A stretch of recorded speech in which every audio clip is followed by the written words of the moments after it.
Welcome to Not Milk Never Milk. Subscribe if you're lactose intolerant. In this video, I will explain how to file taxes for small business, updated. Gather income records, receipts, and payroll reports, and organize them by category to save time. Choose the correct tax form for your entity, like Schedule C or Form 1065, and track deductible expenses. Estimate and pay quarterly taxes to avoid penalties, and keep clear records for audits and bookkeeping.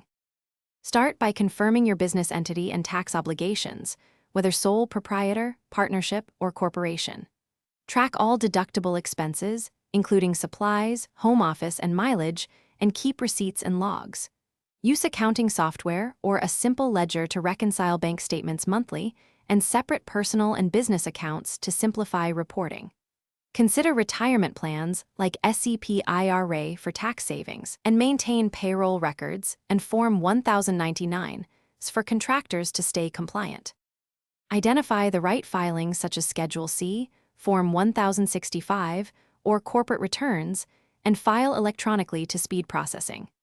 Calculate net profit by subtracting business expenses from total income and document every deduction with receipts and clear notes. Prepare for common audits by organizing a binder of invoices, contracts, and bank reconciliations, and consider professional help for complex tax credits or depreciation schedules. Also, set reminders for monthly bookkeeping and review. Thanks for watching. If this was helpful, leave a like and consider subscribing. See you next time.